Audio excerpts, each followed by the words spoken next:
All right, y'all. We want to think that things that happen in the Bible times or in the old times don't happen in a day. But do you believe in demons? Do you believe in things around us that we don't see? What if I told you it's still happening and people still worship them? And the Bible even tells us about it. But it's so minute and so small that people just goes over them without thinking about them. If you give me just a couple of minutes, I'm gonna try to explain that. So it's real quick. All right. I'm starting off reading in Matthew. And what's the importance about the three things that Jesus was tempted with? I'm just going to touch on the last one this morning in Matthew chapter 4, verse 8. Again, the devil took him to a very high mountain and showed him all the kingdoms of the world and their glory. And he said to him, all these things will I give you if you will fall down and worship me. See, he was trying to get him to worship him. He was offering him all the pleasure, all the glory, all the power. Didn't even have to go to the cross. Just stop it all right now and just worship me, and I'll give you this. I'll save you from the hardship that this world is going to give you. It's pretty much what he was telling Jesus, the one that created him, even. And then Jesus said to him, begone, Satan, for it is written, you shall worship the Lord your God and serve him only. And then the devil left him. And behold, angels came and began to minister to him. Now we talk about minister, we think like a minister in the church is preaching the word, right? The actual definition of that minister is like a waiter, is serving them, bringing them nutrients, bring them food, bring them the word of God, building them back up. And that's what we're supposed to be doing. Ministers for God, building one another back up, giving them what God gives us. Not what the world wants them to have, which is what he was tempted with the first time, was all the power, the glory, and the honor that the world has. So, why is that so important? See, over in Ephesians, we find out about putting on the whole armor of God, right?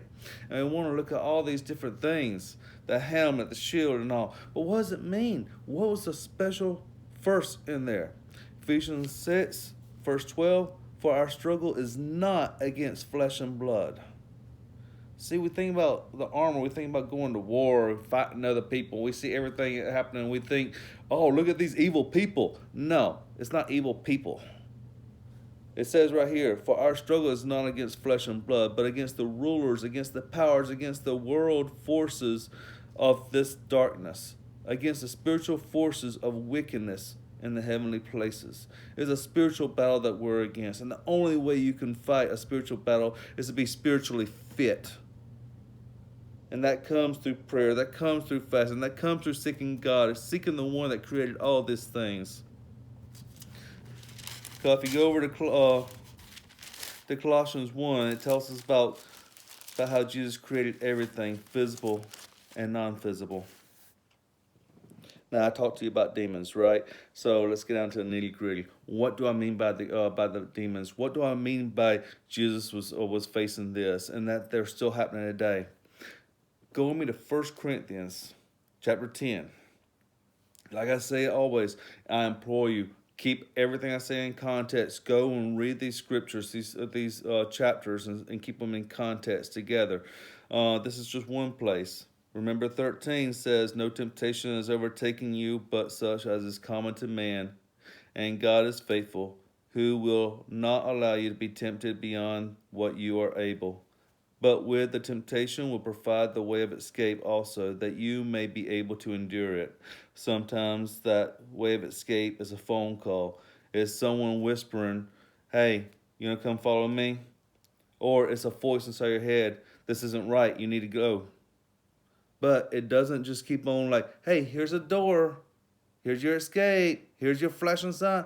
No, sometimes it's still a small voice, and you have to listen to that. If you're spiritually fit, if you're constantly praying and seeking God's glory and not your own, then you'll be able to hear those small voices that's allowing you an exit, so you're not trapped. Now, right after that, Paul digs into it. Therefore, my beloved, flee from idolatry. I speak to as to wise men. You judge what I say. But then he goes on down. So let's skip on down to 19. He's still talking about idolatry. And there's different forms. There's the ones you can see, where you're worshiping other gods, other idols, other images, whether it's pictures, whether it's birds, whether it's people. And then there's the kind that you don't see, that's inwardly, which is the money, the pleasures, the joy you're living for, the moment, that kind of stuff, right? Whatever you're putting before, you're worshiping power, your positions. That's all idolatry. So what does it say? Verse 19. What do I mean then? That a thing sacrificed to idols is anything? Or that an idol is anything? We know there's only one God, right? So why do I care? Verse 20. No, but I say that the things which the Gentiles sacrifice, they sacrifice to demons and not to God. And I do not want you to become sharers in demons. You cannot drink the cup of the Lord and the cup of demons. You cannot partake of the table of the Lord and the table of demons. Or do we provoke the Lord to jealousy? We are not stronger than he, are we? He says right here the same thing that you're just being tempted by. Just being tempted by just worshiping the devil, worshiping an easy way out, and getting all the pleasure, all the power, all the glory.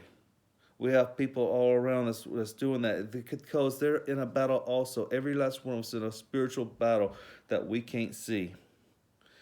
And the only way to win it is being spiritually fit. That's why I implore you to please read your word.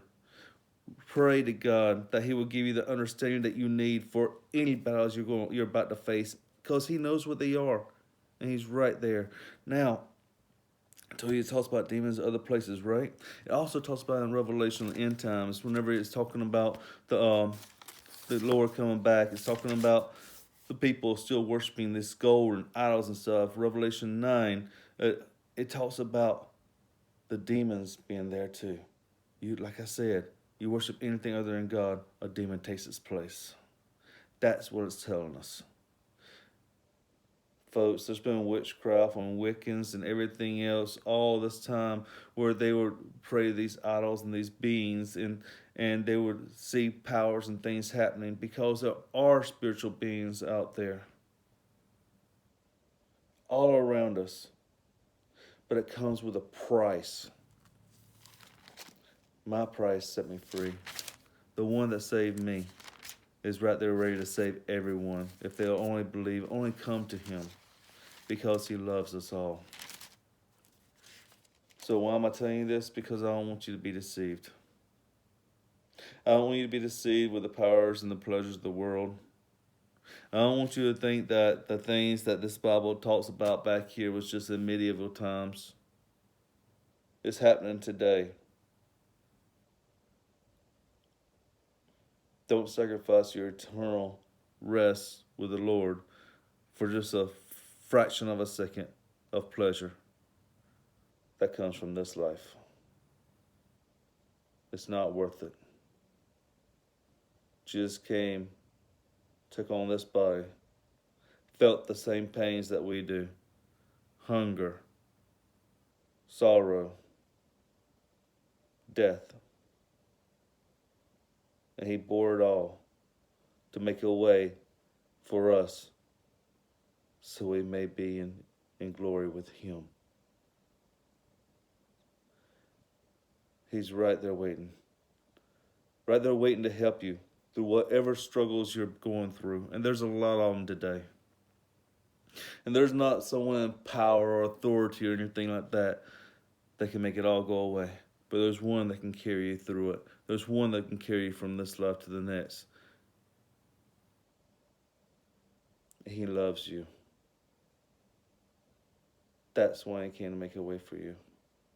That's why he gave us this word here, so you'll know him. And so you'll know how much he loves you. Make sure that he's the one you put your trust in. Not money or wealth or power or pleasures. Understanding that when you look around, it is a spiritual war that's happening, and it's getting worse and worse. So make sure you're being prepared for the battle. I don't mean with weapons of this physical sense. I mean with a spiritual sense. May God bless you. May God keep you. And may God bring healing back to this land. God bless.